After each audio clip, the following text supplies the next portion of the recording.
So, a little bit about me. I'll introduce myself, and then I'm gonna learn a little bit about you guys. So my name is Sam Stacey. I'm from Australia. That's where I started my personal training. I studied exercise science at university, 4 years. And then I moved over to Finland. That was my dream all along, ever since I watched the Dudesons on TV back in Australia. Yeah, it was the Dudesons that got me excited, yeah. My mum is Finnish, but she never really told me much about Finland, you know, and the Dudesons on TV got me excited about it. And I heard you get to do the army, so I did a year in Santahamina. And then I started personal training here. I started at Elixir, was my first, there's young Sam there, was my first job in Finland, personal training. And at the time, I wasn't very good at making sales, keeping customers. Customers were kind of coming and going a lot. And I was getting a little bit frustrated about the job. You know, I wanted to make a living doing personal training, but it was hard to make and keep customers. They kept coming and going. And so I started learning as much as I could about sales. And then I have some friends who were psychologists, and he said, you should get into motivational interviewing. I was like, what the hell is that? And now, I don't know, 6 years later, I'm here teaching it. But yeah, I was able to kind of like turn my career around, and I joined a number of different gyms, one in Helsinki, and was a business partner and grew the gym quite a bit. Went back to Australia for a year and a half or so and helped grow a gym back there as well. Came back here and started teaching seminars and coaching clients. At the moment, I got about 80 clients in my application. 40 or so are about face-to-face or online. And then I got a sports team as well. So managing 80 people and trying to keep them all happy is quite a lot to do. So I want to hear a little bit about maybe your name, your coaching background, maybe how long you've done this for, and maybe like what sort of training you like doing as well. You know, I love training too. Mette, can I start with you, please? Okay. Yes. So, I work here at UniSport as full-time. I've done some personal training, but not in recent years. So I have done it, but it's not my thing. The main thing is to Yeah. work with the computer and You run the gyms. Yeah. Just organize stuff. Yeah. Stuff things here and events like this. Yeah. For training. Awesome. But now just since I have personal trainers in my staff, so Yeah. You try and keep them happy and yeah, beautiful. And you like to lift weights too, Mette, I believe. Yeah, I like that. Yeah. I train at the gym a Yeah. few times per week. That's great. Thanks.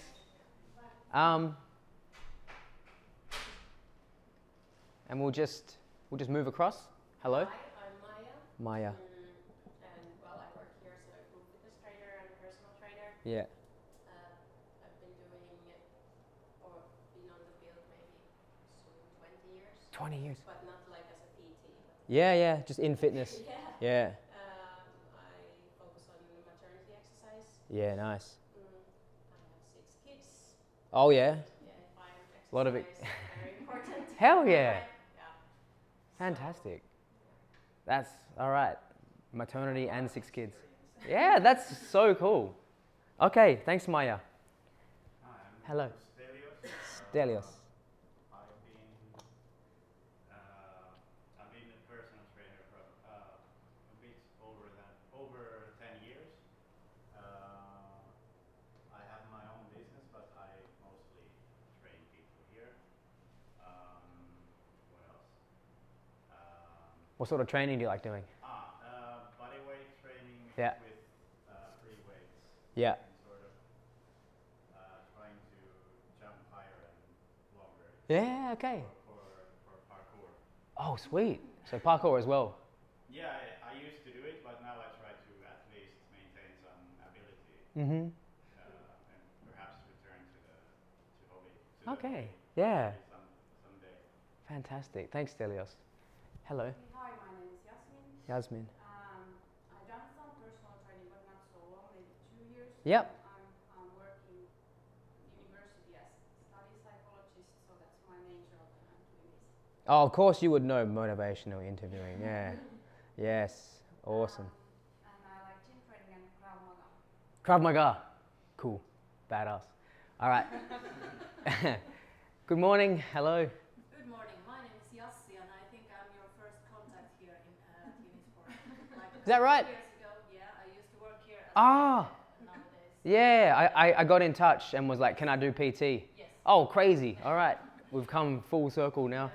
All right. I switched job like 3 years ago. Oh, yeah, the ex-colleague. Yeah, okay, nice. Makes sense now. Okay, what do you do now, Yassi? Now, Yeah. I work for a gymnastics club. Yeah, I Nice. don't coach there, but I'm the head of hobby groups. Yeah. Gymnastics, we are one of the biggest gymnastics clubs in the world. In Finland? In Finland. Yes, yes, yes. Mm. We would like to be one. Yeah, fantastic. But I created as a personal trainer like 15, 16 years ago. Yeah. Yeah, and I used to do that, and we actually did it together with Hanna, and we had our own company Oh, yeah. back in the days. And you still have it? No. Yeah, I was just thinking. So, but you still have it. I got 3 kids too. I don't have time to do any personal training. That's okay, that's okay. Nice. Yeah, but yeah, and when I have time, I like to go to the gym, and I do some group fitness classes here. Mm-hmm. Sport. All right. It's most like body pump, kettlebell. Yeah. Like that. That sounds like fitness is important to you. You've done it for a long time. Yeah. Nice. And then I think we had Hanna. Yes. Okay, hello. Yeah, hi. I also work here at UniSport, but not as a PT. I work like a fitness instructor. Yep. So I give a lot of different classes. Mm-hmm. My background is in physiotherapy, but Okay. I've been in the fitness industry about 20 years, so pretty much the same as Maja. Yeah. As a PT, we started with Yassi so about 15 years ago. I Wow. don't really have. I still do PT, but I'm not really kind of marketing myself. So I have few clients Yeah. who have been with me for 10 years or Yeah. so, they just hang around Mm-hmm. with me. Mm-hmm. And but now I'm kind of moving towards Pilates. I have private clients, but it's sort of personal training. Yeah. Like the Pilates with equipments. Mm-hmm. So I have a little studio myself. Mm-hmm. And there's private clients there. And I also teach Pilates in sport. Yes. So that's the kind of the path that I'm Fantastic. going towards more. And I also like to practice Pilates myself and kettlebell training, kind of a little bit more functional. Yeah, I love the kettlebells. Yeah, I'd Beautiful. like to kind of find motivation to go to the gym again. Oh, we can use you in the motivational interviewing seminar. Yeah. You're the perfect customer. Yeah, I might be. Yeah.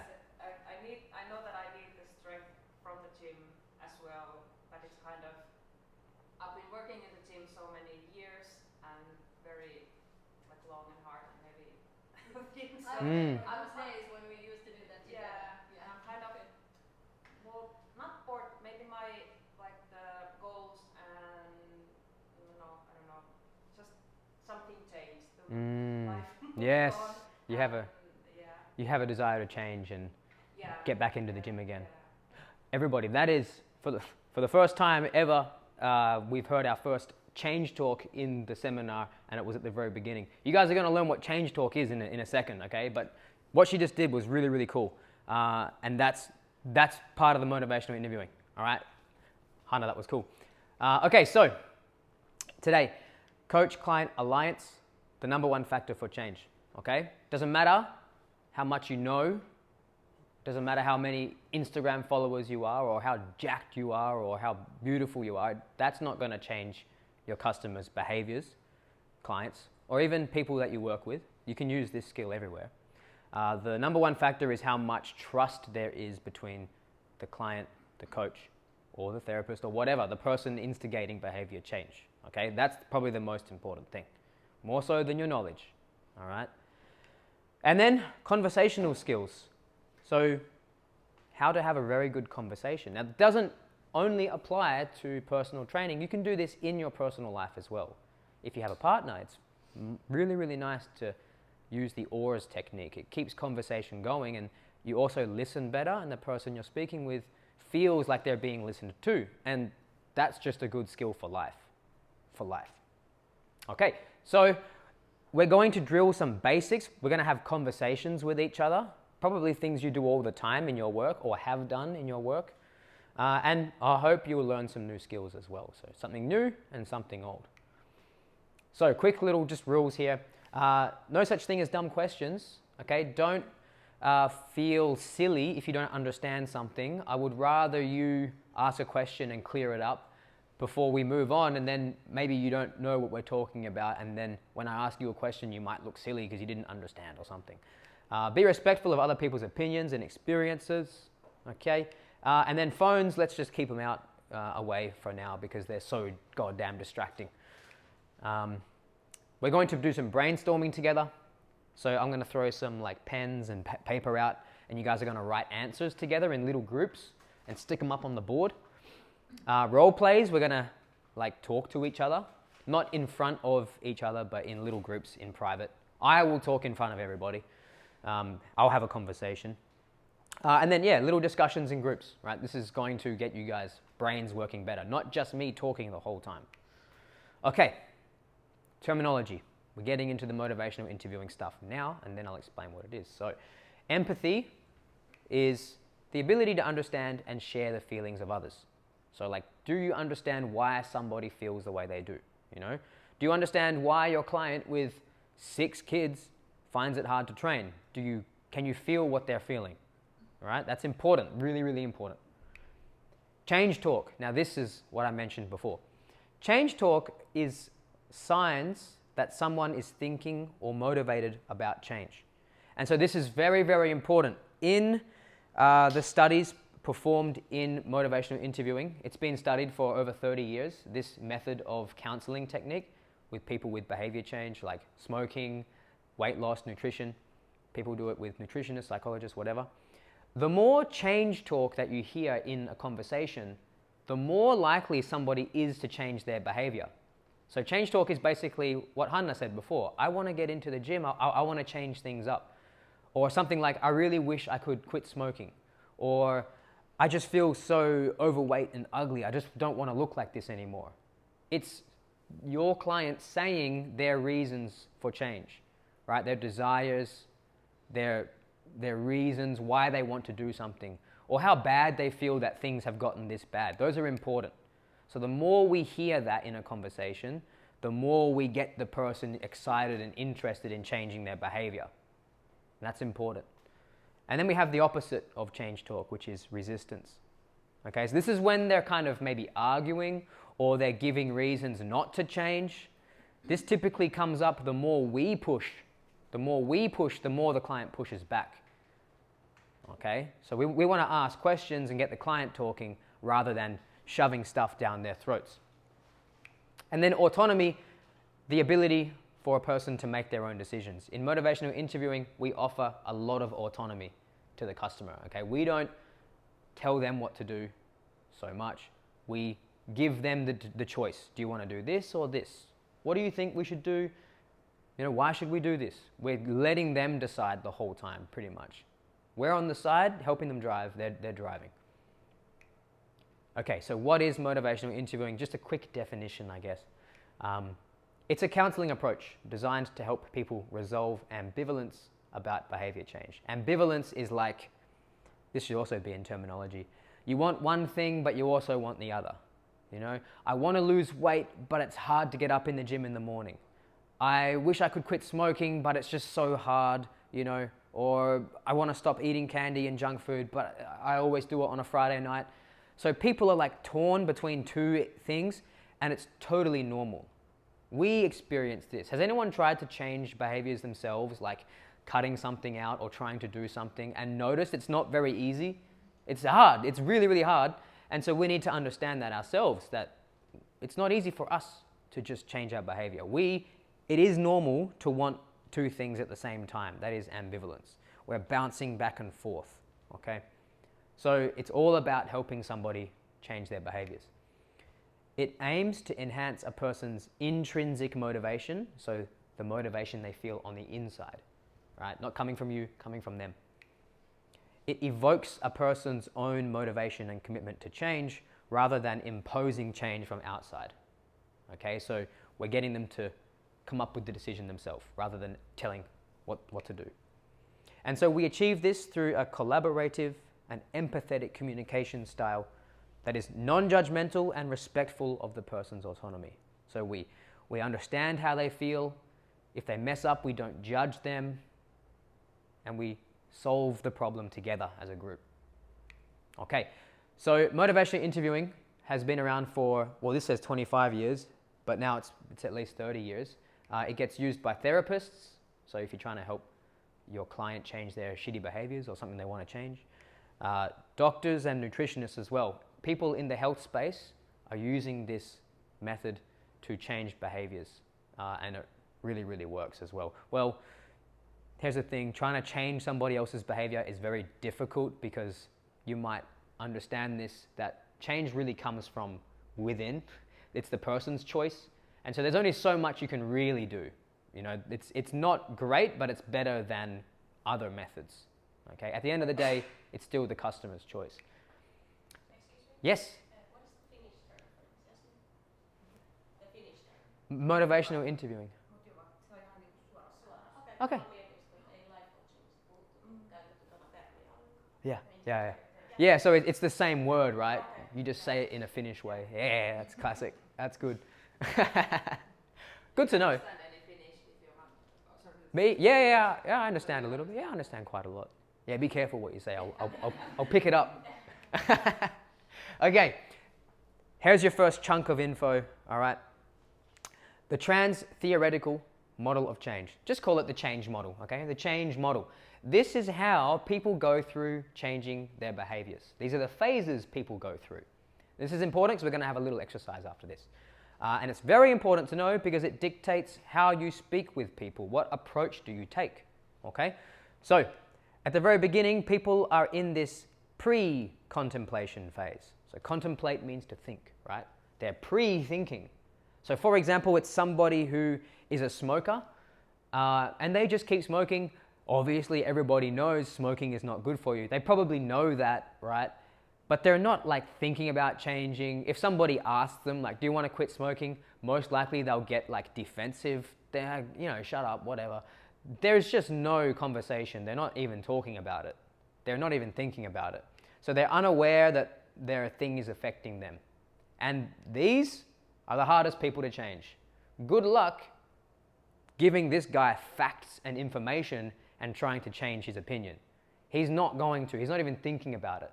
So here, your approach is very chill. You don't push pre-contemplative people because they're just going to grab on and stay where they are. Contemplation, this is when they start thinking about it. And this is where that word again, ambivalence.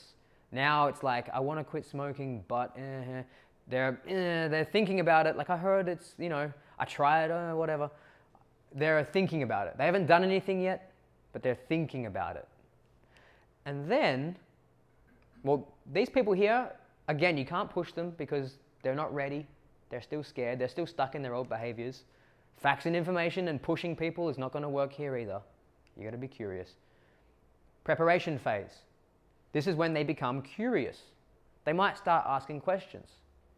Like, hey, Mette, you quit smoking before, didn't you? Okay. Was it hard? They're just kind of thinking, they're asking questions. They might Google something like how to quit smoking or whatever.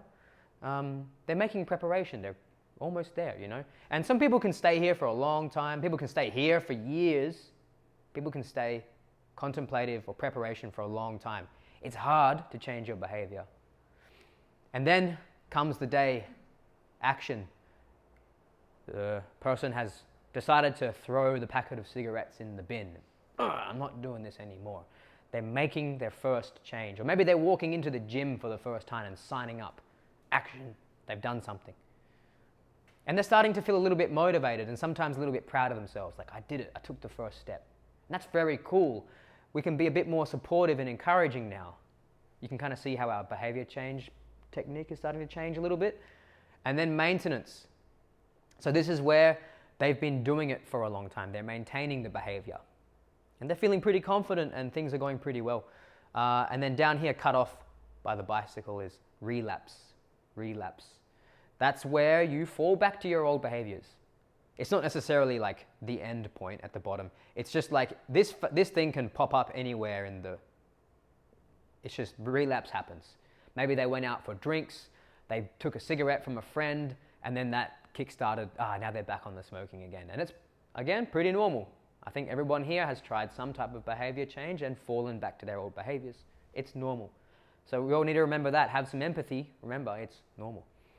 So our approach, our style changes as the client moves. So like I said earlier, when somebody has no idea they have a problem and they're not willing to listen and they're pre-contemplative, we need to be completely curious and have no agenda. We need to explore both sides of change and show empathy. What are the benefits? What do you like about doing smoking? Or what would be the benefits of changing? Don't let them know where you want this to go, because they will sense it and they feel like they're being pushed into one direction, and the more you push an ambivalent person, the more they pull back. So the more you push, the more they pull back. So you need to just don't let them know what your agenda is. Just, of course you know that quitting smoking is good, but you need to just not show it. Just be curious. Don't let them feel like you're pushing them somewhere. Then, as they get more motivated, we start to sort of encourage them. So like, I started Googling methods for quitting smoking, and you go, that's really cool. What did you find? Like, be curious. That sounds fantastic. Nice work. Encourage them. They're going to feel like, maybe I should go this direction, right? But you don't need to push them much. Just encourage. Hear from them.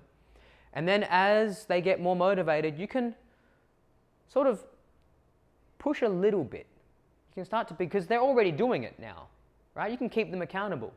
You know, how do I know you're going to do it next week? Have you got it in your calendar? You can start to kind of ask a bit more like concrete. Keep them accountable. And then if they screw up, you don't want to shame them. That's just going to ruin the relationship that you have. You just want to let them know, hey man, this happens. I've done the same thing. It's all right.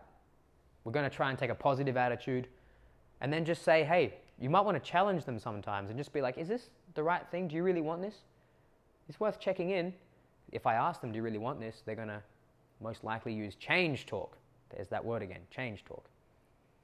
So, the model of change, what I want you to do, in a couple of minutes, we'll have a group here, maybe a group here, and a group here, 3 groups of 2. You're just going to look at this model, and you're just going to write like one thing for each stage of change, meaning what might someone do or say in each stage of change. Does that make sense? So someone in pre-contemplative stage, how would you know they're there? What might they say or do or not do? And then just write one for each. And so what I'm going to do is pass you all a pack of sticky notes. And here's a cool little trick, which is, I don't know, I bring this up every time. If you peel off your sticky note like this, it gets all bendy and like that. If you peel off your sticky note like this is pro sticky note action. I've done this for a while now. You pull it straight down. Oh, look at that. And then when you stick it on the board, it doesn't curl up, it's flat on the board. So you pull them straight down like that, boom. That was the most important. I know, everyone always says that. If they learn one thing from today, that the sticky notes, pulling them straight down is a really good way to do it. Thank you for coming to my TED Talk. You can leave now, everybody. All right, here you go. You can have pink, a pen. So just write on one sticky note one thing for the phase, okay? Don't cram all your answers on one. Just write kind of one word or one phrase. And if you want to write in Finnish or English, I don't care. We can all work together to figure it out. Some people have already left. I understand. It's okay. When they get back, just jump on in. You can maybe start writing some answers yourself if you wish as well. But yeah, you're going to just write one thing for each phase. What might the person say or do? How would you know that they're there? Okay? So I'll give you a couple of minutes. Go ahead, chit chat. Alrighty, so let's just, it's okay if you haven't finished. Pre-contemplation phase. Who has something for pre-contemplation? Yes? No need, not for me. Yeah, they don't feel a need to change. That's very important. They don't feel a need to change. It's not for me. Some people say like, I'm not into the gym. I'm not that sort of person. You know, why would I want to do that? Nice work. Anyone got anything else for pre-contemplation? How do you know somebody's there? This doesn't concern me. Doesn't If concern you me. know that smoking is not good for you, then Yeah. you don't think that it's Perfect. yeah. Still, it somehow doesn't concern. Mm-hmm. your- Nice. Okay. Down a behavior, like Yeah. deflects the question. Perfect. Yeah. You probably know what it's like to work with people like this. You're like, yeah, it feels kind of helpless, you know, like they're just wriggling around, you know. All right, contemplation. Yassi, did you have something there? No. Okay. I give it to you. Oh, okay. So wait. It was the first one. What about the first? This next one, contemplation phase. Not a good moment. Excuses. Okay, they've got excuses. This sounds a little bit like pre-contemplation. Do they speak about behavior change at all? Are they? Kind of like like we were thinking about, like, for example, if they want to lose weight, they Yeah. kind of starting to know that it might be a good one, but But they have it's excuses. not a good Yeah. one now, and Exactly. try it some other time. Very good. Yeah. So they want to change, but they have excuses. Very good. That's exactly what an ambivalent person has a lot of excuses. And it feels really real to them, by the way. They really do feel like, I can't, you know. What's up? Anything for the next phase? Yeah. Yeah. They were maybe thinking about it a little bit, but they're not like doing anything for it. That's right. Yeah, they're thinking, but they're not No doing. action. They're not doing. Very important. Yes, Stilios? I want to, but I have too much going on. Yeah. Again, excuses again. It's very common. I want to, but I have too much going on. So again, these people, they don't respond well to a hard pushing because they're in the middle. They're hanging on to their old behavior, and if you pull them, they're going to hang on even harder. Okay, so you got to be kind of chill, curious, don't let them know what's coming. All right. Preparation phase. Anyone got something who wants to stick up their little postie? Yeah, we like I've heard about it, so it's sort of like I've heard that there's this diet that wouldn't be good for me. Yeah. Maybe they Mm. or he has been kind of finding out something. Yes. Different ways. Yeah. Like different diets and stuff. Yeah, they're talking to their friends who did like, oh, you did keto, right? What is that all about, you know? We wrote down a question, what is the best approach? Maybe the person asks Yeah. the question. They ask questions. Very good. And it's kind of useful to be a professional here because they might ask us questions. And it's really good if they ask us questions. It's really cool because it shows that they're interested. If they just sit there the whole time and don't say nothing, it's like, do they really want to change? But if they're asking questions, that's a really good sign. Yes? Thinking about the options. Yeah. They might do a pro and con thing or something. They think about their options. Nice. Okay, action phase. How do we know someone's in action phase? What have you got, Yas? Tried it for the first time. I just tried. Yeah, basically. That's very good.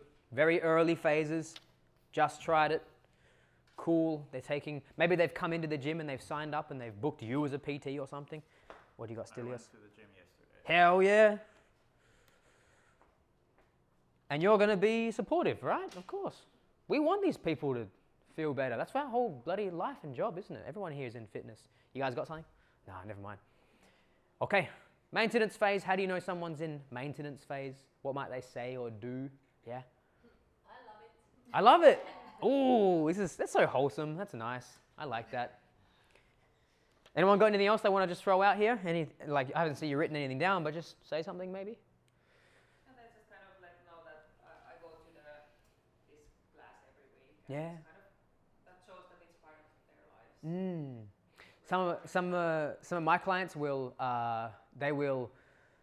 do more things. They might say, I picked up an extra session. I'm going now on the weekends. And you're like, oh my God, like we didn't talk about that. They sort of on their own chose to do another thing. Like, oh, they're really serious about it now. I really like to wait for that moment until they feel like they want to do more.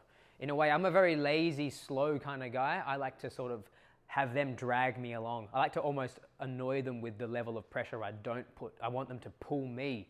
So when they say that they're enjoying it and they want to do something else, that's really good because they're open to the idea now. Anything else? Yeah. Noticing change. Yeah. Feeling better. They see that's really, really good. And not maybe even like this, but like Mentally, feeling, that's right, yeah, I feel so much better. Yeah, they're talking about the positives of change, and that's again more change talk. The more we hear that, the more likely they are to change their behaviors. And so when you hear a bit of change talk, you go, okay, tell me more. Like, more change talk, basically. Keep giving it to me. So they're expressing their thoughts, and they're like building their little castle of change. They only do it with their own words. Okay. Oh, and then relapse. Anyone want to say something? What often happens with relapse? What do they say? How do they feel? What do they do when they fail? They might find it black and white, maybe. Yeah. Yeah, that's a real problem because then they like might fall like, oh no, this is like I can do it. Mm. I might as well go back to the Yeah. old habits. So this is not for me. I couldn't do it. I'm lazy. I cannot do it. So I'm just gonna forget for All or nothing. Yeah, it's like you do it 100% or you're not doing it at all. A lot of people are like that, right? A lot of people feel like if they're in, they're all the way in, and if they come out, then it's screw it, I'll eat a pizza and ice cream and yeah, that's a pretty common thing, isn't it? Yeah. And anything else about relapse? I like that one. That's pretty good. Again, some excuses. Yeah. Old behavior and thought patterns can come back up again. Some excuses, you know. Again, it's normal. We all go through this. Doesn't help to judge and make people feel crappy. Alrighty. Thank you. That's really important because, again, your style depends on where they are. How hard you push or what action you take depends on where they are. So you need to know. You got to be able to sense it. You can't really ask people, are you in contemplation phase? Okay, updating. No, you have to pick it up in the conversation.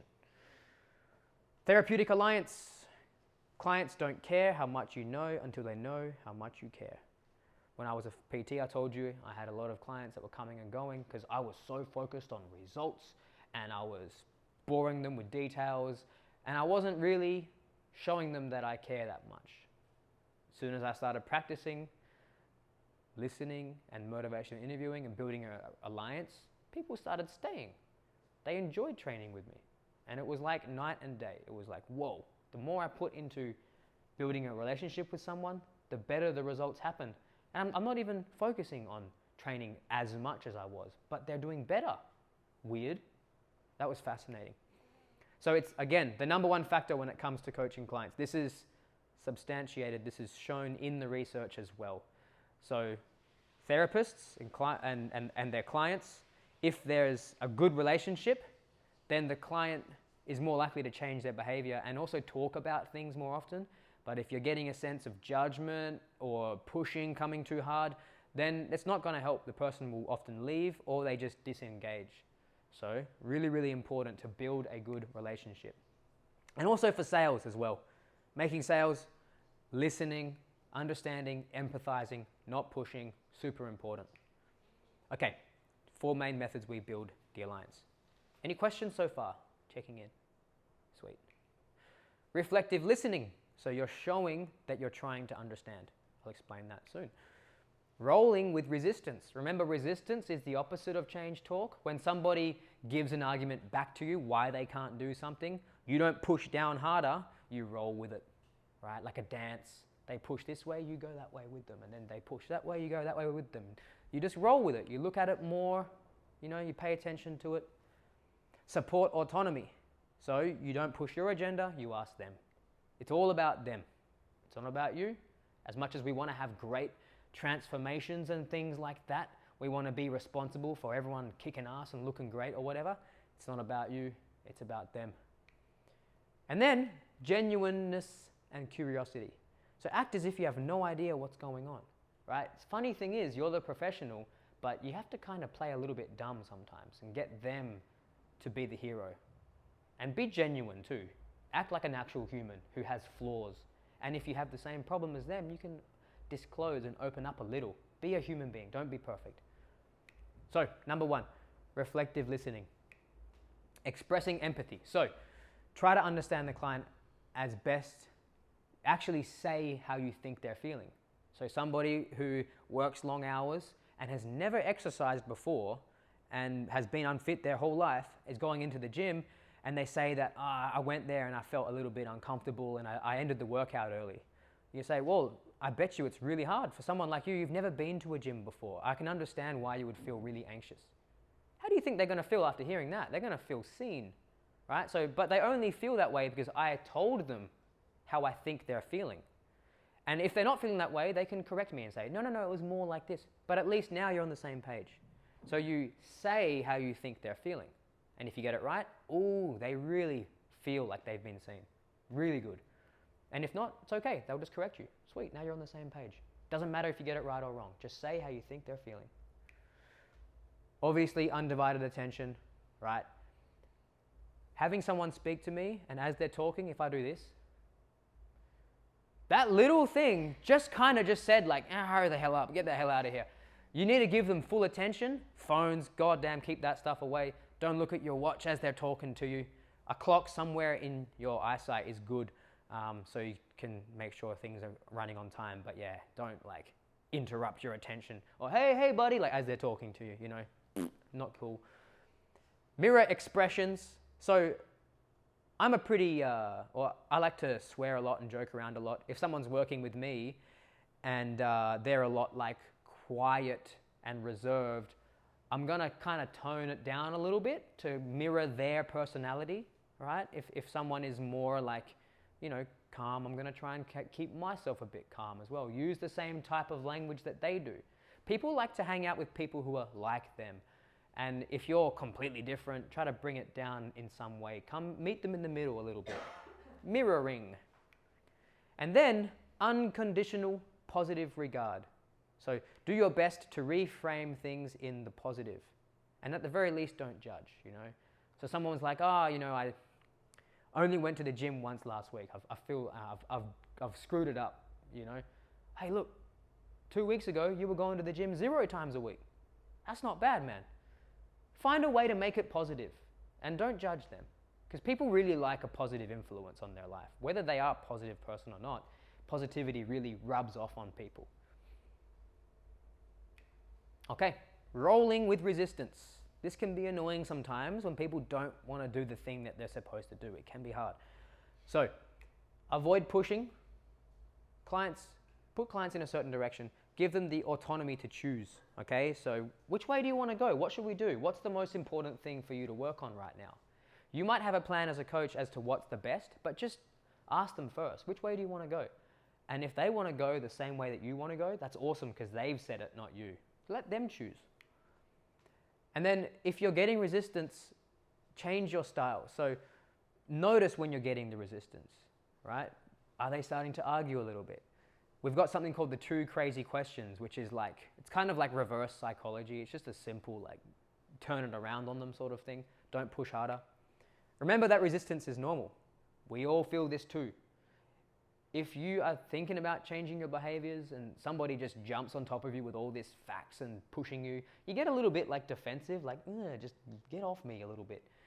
Remember that we've tried to change our behaviors too, and we feel resistance inside of us, ambivalence. And then, if you hear resistance, if you hear some arguments, maybe you want to ask more questions about it. Okay, what would be hard? What would be bad about changing? Just like dig deeper. Get to the bottom of it. The devil is in the details, really. At the bottom of every resistance is often something quite silly that they actually might realize is silly. But you won't get there unless you ask the questions. So when you assume, you make an ass out of you and me. Assume. So don't sort of assume anything. Keep asking questions. Be really, really curious. Okay, support autonomy. Again, put the client in the driver's seat.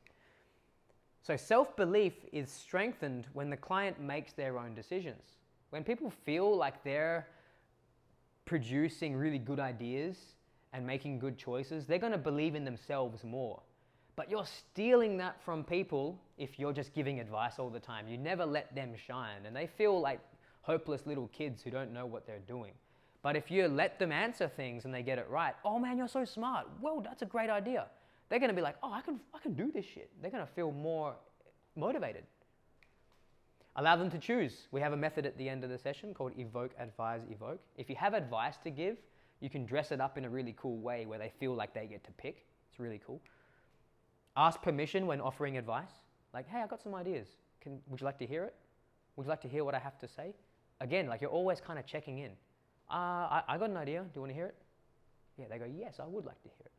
As if they're going to say no and they're paying you money. The client knows best. Remember this, it's their life.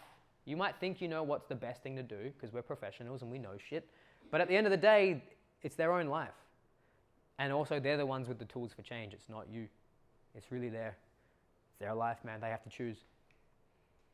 And finally, I'm really good at this one. It's just who I am as a person. That's why I really love this style because it fits really well. Confused professor. I've had a number of psychologist mentors in the past, and one of them said this perfectly. Like, you want to act like a confused professor. So you act as if you have no idea how things work. Have them explain to you. So they say like, yeah, I want to eat better. You go, eat better? What does that mean? And they go, well, and you actually start to realize that they don't know what they're talking about or something, or there's a hole in their knowledge, or maybe they do know what they're talking about, but you need to flesh out all the details. They need to say exactly what's going to happen so they know what's going to happen. Sometimes people just say, I want to eat better, and that's it, but they don't think about it any more than that. So when you're confused and have no idea, they have to keep explaining things and teach themselves and plan it out themselves. So you want to act a lot of the time like you don't know what's going on. Genuine interest. So be really curious in their lives, okay? Don't act smart and pretend to know things. If client's talking about some work or whatever that they do and you don't know what it is, just say, what the hell is that? That's interesting. Like, be interested in their lives. People like to talk about themselves, especially if they're good at something. They like to express the things that they're good at as well. Be authentic. I said this before. Don't pretend to be perfect. Don't fake your emotions or your failures or mistakes. You can be human too. People prefer to be around somebody who's honest and human. And then, all of this might seem sometimes a little bit weird to be asking so many questions, but just let them know that, hey, the reason I'm doing this is so that I get you talking. And the more you talk, the better you're going to feel about changing your behavior. So you can just be really honest, and there's no tricks here. I'm just asking you these questions because if you do this, you're going to succeed better. So just be really honest about what you're doing, why you're asking these questions. Because it is to help them. So what, are they going to get mad at that? Act as if your client is a weird alien life form and you're a confused professor trying to figure them out. What do you do? What do you mean breakfast? What is that? And then they explain it. You figure it out, you get to the same level. All right, so we just spoke about all these things about how to build the alliance. 1, 2, 3, 4, these. You do these 4 things over and over again with every interaction, and the relationship just glues together and meshes nicely. And then let's just say you want to lose a customer, or you want people to like not get you and not change their behaviors, then you want to do these things. These are the traps that we fall into a lot of the time as well. Every human falls into these. And this kind of disrupts the alliance a little bit, ruins things, just a little. So, writing reflex, probably the most common one as a professional. You try to fix someone's problem straight away. Somebody says, I don't know what to eat for breakfast. And you go, I know exactly, just do this and this, boom, fixed, move on, next. I got the answers, I'm the professional, I heard a problem, I got the answer, bang. And it's just, the more we do that, again, the customer is just getting spoken at. So we have a reflex to fix the problem all the time. And it might be like burning inside you. You want to solve it, you want to help this person, but the right thing to do is actually just back off, keep asking questions, get them to talk about it. Just hold on, don't give the advice. Apathy is just showing that you don't care, having unenthusiastic body language, looking like you're waiting to finish. Assessment trap, asking so many questions, what did you eat? What time did you go to bed? How much do you weigh? Question, question, question, question, question. It just feels like an assessment. Expert trap, kind of the same as the writing reflex. Like, you're the expert, I should be speaking, they should be listening. It's not that way. Premature focus, moving too quick. So again, it's kind of like writing reflex. I have this problem. Oh, okay, let's solve that straight away. Maybe they got other problems. Maybe that one isn't the most important. They want to work on something else. Hold on, wait until you've got all your directions and then say, which one should we work on first? Labeling, this is kind of interesting because the psychologists that I've spoken to have kind of different opinions. and people are different. Giving someone a label, like some of my clients are like, I have depression. Like a lot of my clients, by the way, are anxious and depressed. That's kind of the people I work with. And so they give themselves a label, and it can be useful for some people because they're like, oh, maybe I'm not messed up. I just have ADHD or something. And it's cool. You can sort of use the label with them. But if you give someone a label, they might hang on to that and use it as an excuse and ignore all responsibility and just blame it on their problem that they have now. I have a label. Cool, I don't have to try anymore. I'm ADHD, I'll never do well. It's like, all right, is that how you want people to feel? So labels, don't give people labels unless they use the label themselves. Does that make sense? Like, unless they say it, don't give them one. Because labels can be like, yeah, something people hang on to. Blaming, don't let people blame others. Don't blame them fully as well. Like, be careful where people put blame, okay? So don't make them feel bad. Don't let them blame other people. And then chatting, just kind of, if you're trying to talk about changing behaviors, don't chit chat. Get to the solution. Be careful. You might go off in the wrong direction. Okay, quick little break. When we return, I'm going to sit down with somebody and we're going to play out a little bit of a change conversation and you guys can figure out what is going on. Okay, so I'll give you like 5-6 minutes to just get up and like stretch and grab a drink, use the bathroom or whatever, and then I'll call you back in, okay? Cool, 5 or 6 minutes, off you go everybody, thanks. All right people, we lost some time at the beginning, so we're gonna kind of get through. I'm supposed to have like a kind of a long conversation with somebody so you can see what motivational interviewing looks like. I noticed, Handa, you said something at the beginning about wanting to get back into the gym. Yeah. Tell me more. Well, it's been kind of my passion in the early years of my career. Yeah. That's where I started. I started my kind of the PT travel with going through the like gym instructor. Yeah. Yeah. Yeah. And then I started as a gym instructor, and then I moved to the PT later on. Yeah. And the gym instructor, why I went there became from my own hobby. So I was just starting to gym train, and I Yeah. did a PT for a while, and then I really got excited, and I trained with like tavoitteellisesti, like With a goal. yeah. Yeah. With a goal. And I did it for many years, and I got good results Ooh, as well. fantastic. But then I don't know what happened. Maybe I just got bored with the training, or I didn't have like really good goals or anything. And, and everything else, like when I started to start instructing more of the group classes, it of course takes a lot of strength and it's mentally Yeah. challenging. So You yeah. have to plan the classes, and it's also when you do like body pump training, you cannot go to the gym after that or before that. Because it's already It's too hard. Yeah. so the more you instruct, the less you get to do yourself. Yeah. So I kind of moved from gym to stretching and body conditioning and that sort of stuff. So yeah, you've got the passion for training. It's been there this whole time, and you've always done stuff with it. You had a goal, and now you're thinking a little bit more about getting onto it. But it's hard at the moment because you have so many of these fitness classes. Well, not so many anymore. Okay. That's the thing. So I now I have the time to go to the gym, but it's just kind of Getting started again. Started, and I know what to do there. I know everything, so it's not about the knowledge. It's just the motivation to go there. And maybe because it's been so long break, I'm always when I start from where I stopped. So I always kind of it's very difficult to pull or like pull that down, or how do you say? Yeah, to like restart from a lower level, it feels like you've lost a lot of progress. Because kind of what I missed from the gym training was the feeling of kind of strength and the postural changes that you get, and you feel strong all the time, and kind of the leanness. So I don't wish you lose weight or anything like that. I don't have like a You don't have like a body shape goal. External. motivation. It's more of like internal. I want to have strong legs and I Mm-hmm. want to have a good posture. Nice. I want to like feel good Yeah. in them. So- Because I noticed that I have like lack of strength in the legs.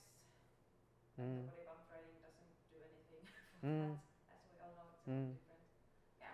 So there's so many reasons for you to want to do this, but something's holding you back. What's the kind of issue there? I think it's just maybe even like planning the schedules, like where to put the gym training, because I do have classes, I do have clients, I do have the Pilates training, kind of where to, and also I know that if I could start with one training in a week, do full body training, that would be enough to start with. Yeah. But in my mind, I'm kind of planning, I need to do that, and then You want to go start all to in. feel overwhelming to kind of, I can't fit 3 times a week. So I know what to do. Yeah. But I'm kind of competing against my. I see that. Yeah. It sounds a lot like you have the knowledge. You also have the motivation, but you want to start so hard into it. But at the same time, you also know that if you also do just once a week, it will actually snowball and get better from there. Yeah. That's really awesome. I think, I don't know what you think of this idea, but I think you know exactly what you should be doing. Yeah. Starting with once a week probably is a really good idea. What do you think? Yeah, that is what I've been planning. And I also think that I could do just quick, I could do maybe 3 moves, about 3 exercises. Yeah. Like something like Pulling, pushing, legs. You get it. lift, Yeah. and that would be it. So Yes. I have planned all that in my head, Yeah. but then I think the one like thing is the classes like body pump that takes a lot of like energy and power away. So after body pump, I usually feel like 1 or 2 days after that I feel very tired. Yeah. And so I've been thinking about leaving the body pump away. Mm-hmm. But then again, it's sort of easy class to instruct because it's been in my instructor pool for many years. So You've gotten used to that one. Yeah. Yeah. Okay. Who wants to take a guess at where Hanna is on the change scale? Just listening to her conversation with me just then, is she in pre-contemplation phase? No. Where do you think she is? Preparation. Yeah. So you could hear through the conversation that I was having with her that there's a lot of talk about changing, but she hasn't quite done it yet, right? Really cool. We just had a little conversation just then. I didn't want to make it too long because we got to kind of get on. But did you notice any kind of the style that I was using with her? Like, could anyone comment on what you saw, perhaps? Anyone? Curious? Yep. Yeah, we didn't have a long time. Could you guys hear change talk? Yes. Can anyone tell me what change talk you heard from Hanna? What reasons did she have, or what did she say about changing? Who's got something? She would love to feel stronger, Mhm. like to have strong legs and stuff like that. Yeah. So, yeah. Really good. So it's really important to hear those, grab onto them in your head, and then say them back to them. Okay, so we're going to get into that in a second. Conversational skills. Thanks, Hanna, by the way. That was really good. You're very open and honest. It's very nice. Okay, so seek first to understand before you speak. This method I love. It's very simple. These are your 4 main exercises when it comes to conversation, right? Squat, bench, deadlift, press. These are our main lifts, all right? I love this. Open-ended questions. So I asked Hanna at one point, it sounds like you're really motivated. What's holding you back? Very open question, you know? I didn't just say like, hey, what day can you train? Kind of like a small question. An open question, what's on your mind? What do you get out of this behavior? Open, it allows them to talk. Very important. We want the customer talking, right? We want them to express a lot of change talk. So the question is very important. Closed question is like, how many meals a day do you eat? Open question, tell me how you feel. I said kind of in a funny way, like, tell me about it. Just tell me about it. Be open.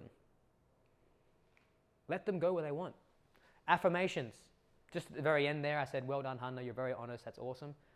Make them feel awesome for sharing. Make them feel good for doing the right thing. It's like give them, like you guys trained dogs before, it's kind of the same thing. It's like give them a little treat every time they do something you want them to do.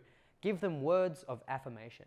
Oh, you're so good at that, or I can see that you really know what you're doing, or great job doing that on the weekend. Give them encouragement. It's really, really important. Give them encouragement when they say something honest. Like, I was feeling really anxious, like everyone at the gym looks so good and I'm there looking, hey, thank you for being honest, man. Like, give them rewards all the time for doing the right thing. R, reflections. So basically, you repeat back what they just said. That's how they know that you know what they're feeling. If you just sit there and go, they don't know that you're really listening. You could be playing a stupid little movie in your head and just thinking about what you're going to eat for lunch. But if you say, I understand how you feel, it's not easy to do a whole bunch of fitness classes and try to come back to where you were before. You're saying what they said to you, saying it back to them. And then summaries. Give a summary of what you guys spoke about. So Hanna spoke for about 2 minutes straight and she threw all of this change talk at me. And what a summary is, imagine as you're having a conversation with somebody, you're walking around a field and picking up flowers. Okay? The flowers are the change talk. So every time she says something about wanting to change her behavior, I want to have strong legs. You know, I want to feel motivated again. I want to be in that good routine. I want to have energy. You pick that up and go, oh, yeah, energy, strong legs. You're making a little basket of flowers, okay? After a few minutes of having a conversation with somebody, you give all the flowers back. So Hanna, what I just heard from you is you really want to get back into gym training because you want to have strong legs. You want to be able to get through your fitness classes. It's really important for you that you exercise. You're laying out all of the change talk that they just said to you and you're giving it back to them. It shows that you've listened and they hear it come on top of them at once and they think to themselves, oh yeah, this is important. I just said that. Oh yeah, like they're convincing themselves. And it's all their words. You're just giving back to them what they just said. So it comes back really heavy when they hear it all at once and they also feel like you've just listened to them. And that's really, really important. So when you repeat back what they said, they feel like they've been listened to. And that, of course, builds the alliance. And they talk themselves into change. They're giving themselves the reasons to do it rather than you doing it. Okay, so we're going to skip through these because I just said them. Now, resistance. Trying to think of an example I've had recently where I've used this. Client of mine loves to party. She likes to go out and have drinks. She smokes. She's a bit of a party animal. And instead of training on the Saturday like we had planned, she told me that she wants to put a session in on Saturday. She went out and got mega drunk on Friday night. And I was like, all right, man, 2 crazy questions, right? So obviously it's not great that she missed her gym session, right? I asked her, like, what's good about going out and partying? What do you like about it? What do you like about it is a very powerful question. Because there's obviously a reason they're doing these things that are not helpful. So if you just ignore all that and just try to explain why it's bad, they're going to feel shitty. But if you say, what do you get out of it? My therapist does that to me and it's fucking great because you figure out that you're not doing shit like for no reason. Everything you do has a reason. So they start to talk about it. What's good about going out? And you know what's funny? She might say, she did say, like, I don't know if I like it that much. I honestly feel like shit when I do it. It's just like I go out with my work friends and we do it, but then I start to feel like shit. There's some change talk, right? So instead of asking her for change talk, I tried to get her to give me evidence why you want to stay the same, but a lot of the time they don't. They do the opposite. And that's really cool. That's what you want. And then what would be bad about changing? She said something like, I don't think I would miss it at all. Honestly, I'd probably work out, which is better. That's not what I asked. I said, what would be bad about changing? But she straight ahead started using change talk. So I disguised it in a way, looking more at her resistance and being like, oh, what do you like about it? What would be bad about stopping? So instead of trying to get her to give reasons for changing, I told her like, hey, keep doing it. What would happen? You know? And so instead she used change talk, and that's really good. And it doesn't look like I'm trying to push her anywhere. If anything, it almost makes it look like I'm trying to keep her the same. And then you want to give advice? This is how we give advice. So evoke, advise, evoke. Evoke means to like bring out. Bring out. So first, like let's just say, okay, we're going to use the same example. She's drinking and missing out her workouts on the weekend. Cool. Okay, so you've just said to me that you actually don't really like drinking on Friday night because you miss your workouts. What do you think we should do? Have you got any ideas? So there, evoke. So ask them if they got any ideas first. And then, you know what's cool? When you ask them what they think they should do, they might have the same idea as you. But it's more powerful because they have just come up with it, not you. So that's way better because they say the right answer and then you go, boom, that's awesome. I love that answer. Well done. How do you think we should do it? Start making a plan. Okay? But let's just say your client doesn't know much about anything and they give you some terrible answers. You go, okay, those are cool. Those are cool. Thanks for coming up with some answers. That's not too bad.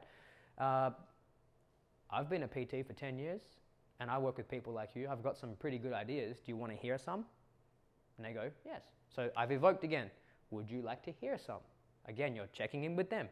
Before I come in and dunk on them and give them all the cool advice, I say, do you want to hear it?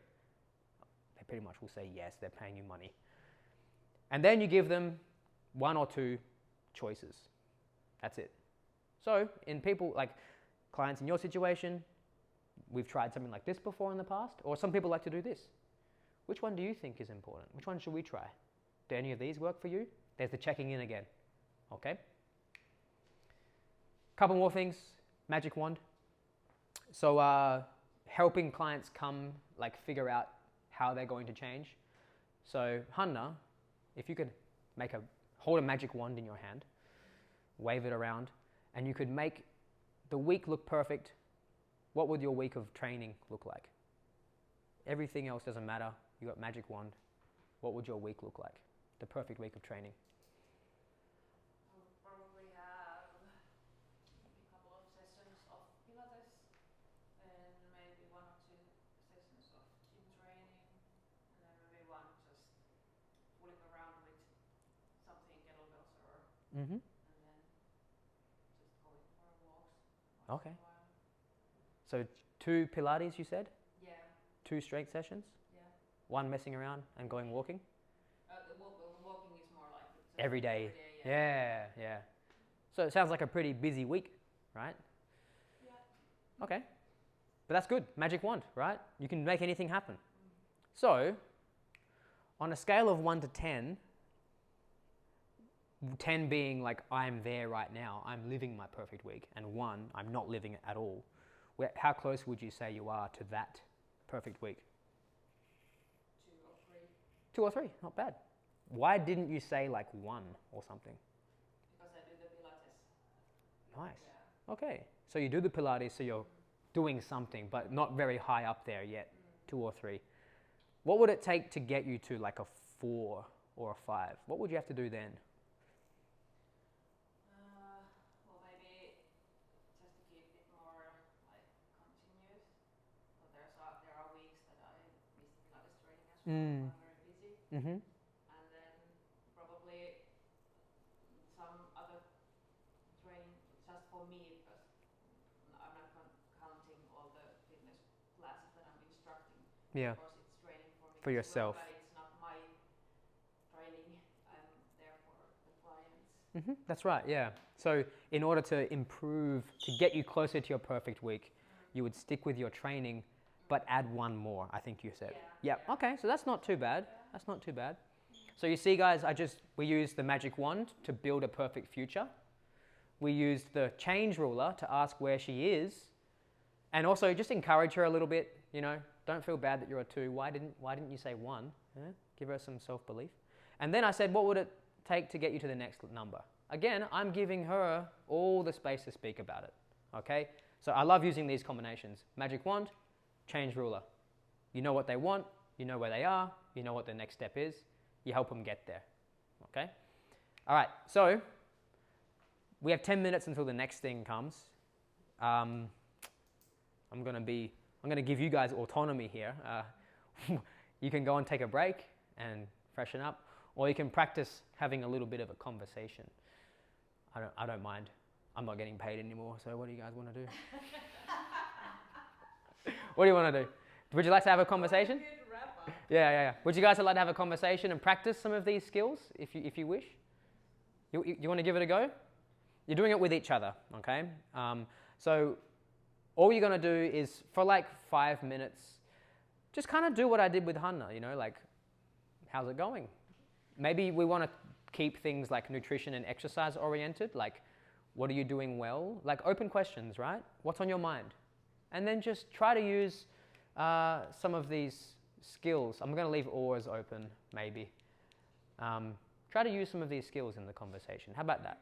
Just do a few minutes, and then at the end, we'll just summarize, okay? Sounds good? Okay. Let's do like 5 minutes. Just have a conversation about change, all right? Let's do it. Conversations go. I know we only did one person. What did you notice? Did you try something?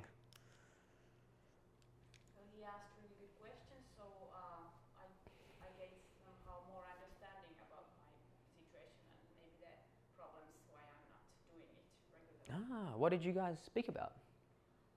It was about my Krav Maga, Uh-huh. and I do it like once a week, 2 hours, but I'd like to do it more. But I haven't had the routine, and now, yeah. Okay, yep, so it was about that, trying to do it more, yes. What did you guys speak about?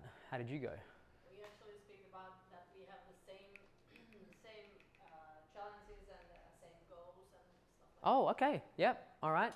Did you guys practice, did anyone, I noticed Maya definitely did, practicing reflections.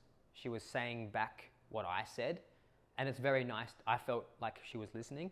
Did anyone practice giving reflections, like saying back what they just heard? How did that go? Maybe?